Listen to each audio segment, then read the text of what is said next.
Rounders. Flip a poker chip out of pride or integrity?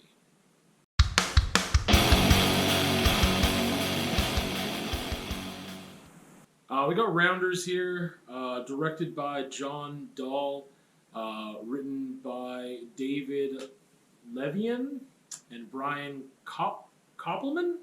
I'm probably horribly mispronouncing that. Starring, we got Matt Damon, Edward Norton, oh my goodness, I can't read my own writing, Gretchen, something with an O and an L. This is horrible. I'm leaving it in. We got John Malkovich, amazing character actor John Turturro. Martin Landau's in there too. It was released in 1998.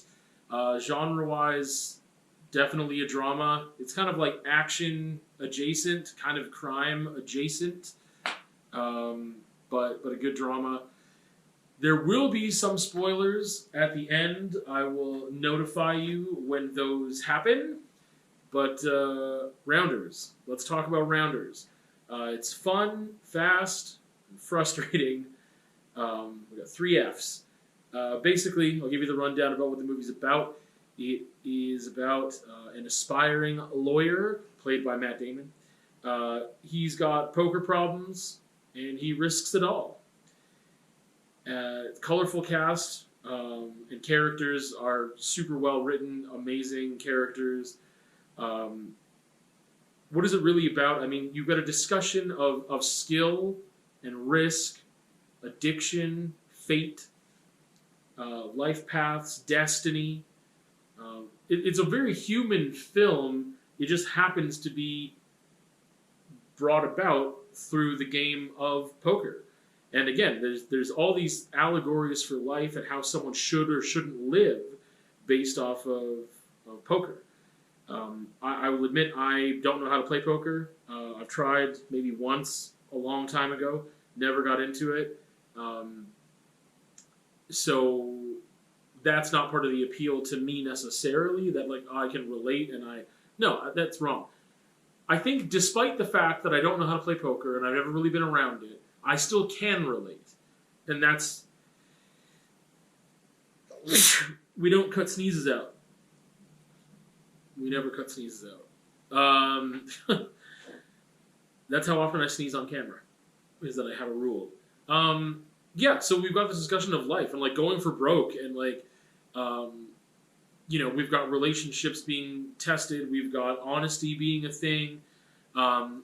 Being beholden to yourself, that's a thing. Integrity, honesty. So all those things are in this movie. Going back to the fun, fast, and frustrating, I would say that it is fun. I mentioned it's action adjacent, crime adjacent. For a drama, it is still fun.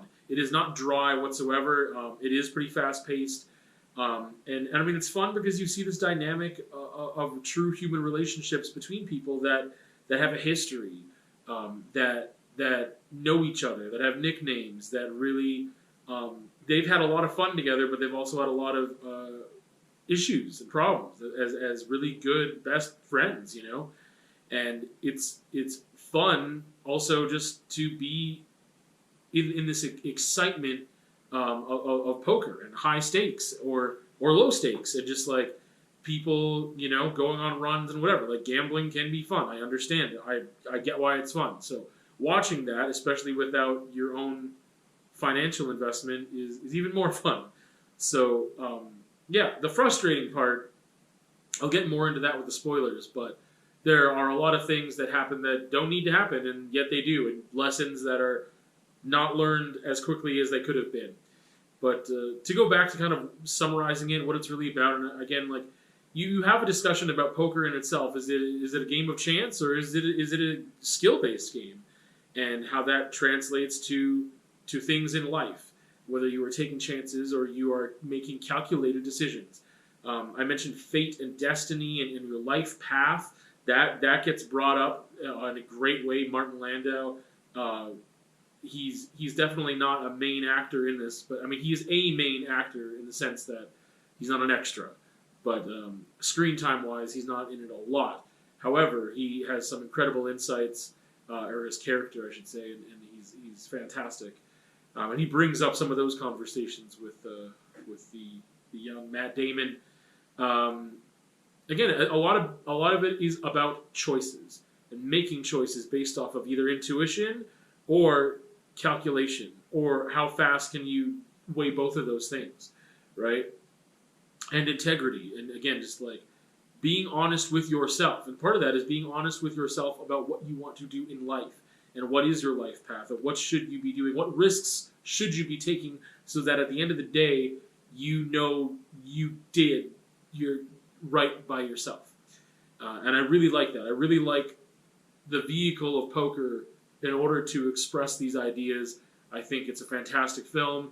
I think that they really explore a lot of humanness within this really cool subculture, underground poker clubs and stuff. The aesthetics are pretty cool. We got some nice music, not anything super fantastic, amazing. But yeah, the atmosphere, I should say, just the atmosphere that they create is really fun and enjoyable. And you can feel, they do a good job of making you feel when things are kind of a little bit sketchy, or when they're just having a good time or whatever.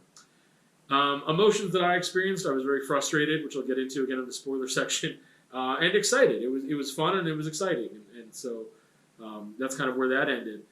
Target audience. I think that if you enjoy suspense, if you enjoy drama, fast-paced films, again, it's action adjacent, so I don't think you're not going to get into like bus explosions and helicopters and machine guns and stuff like that. But there's some crime and action adjacent stuff going on for sure. Yeah, I think that if you enjoy all those things, you would enjoy this. Again, that drama aspect, it is not slow paced. It's not a family drama. There's a lot more moving parts that are going on.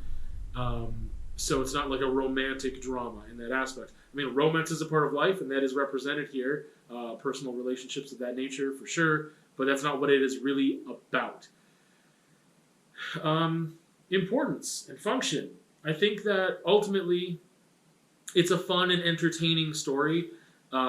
It does, I believe, teach or presents opportunity for you to learn and contemplate how to be an authentic human, and again, do right by yourself, and figure out what your needs are and what you want, and what what it is at the end of the day that's going to make you feel fulfilled and happy.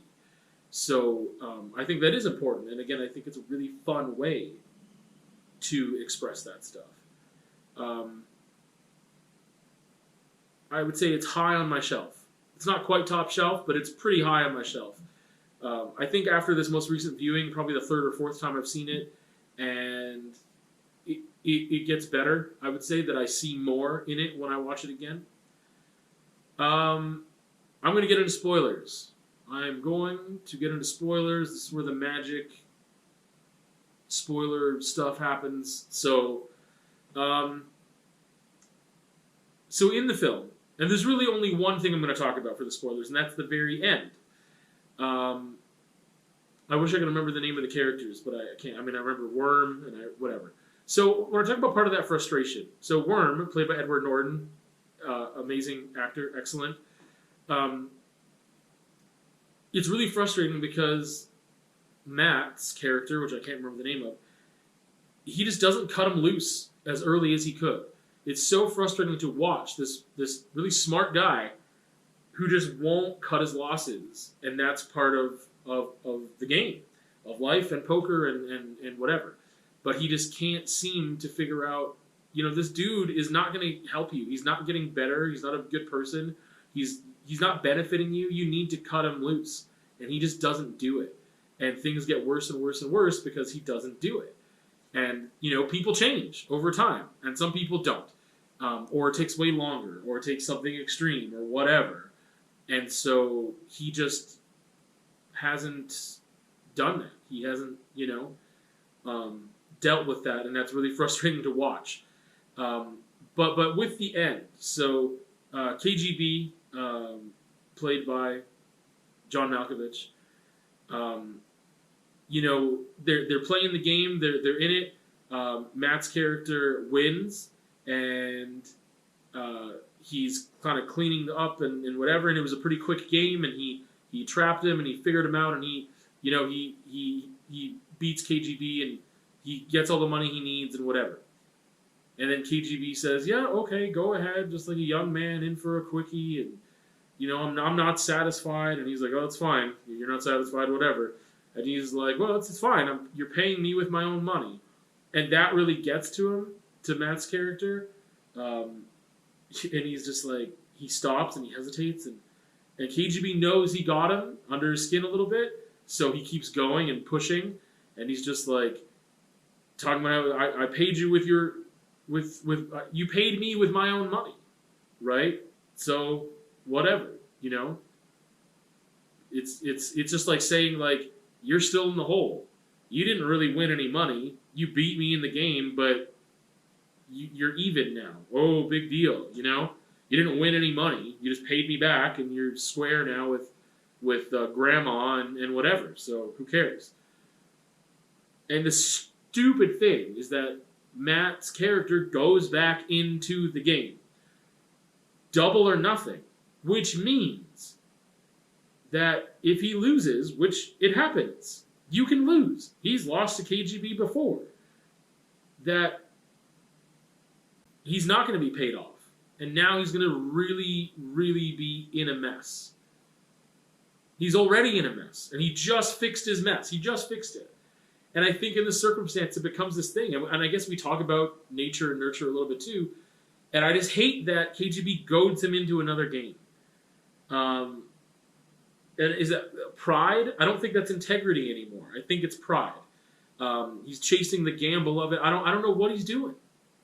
And it's interesting because you see character development, and then this kind of sets it backwards. And you're like, I don't think you've developed really that much at all.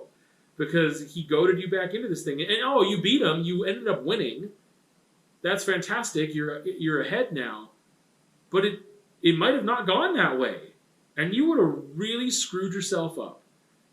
And that was really frustrating. Because he didn't learn his lesson. But he played a really great game and he won. And I think we're left to think about that and to reconcile that somehow. And I can't. It's really frustrating. And it makes me not like him as a character. I'm like happy that he won, but I'm also like, you're dumb. Why did you do that?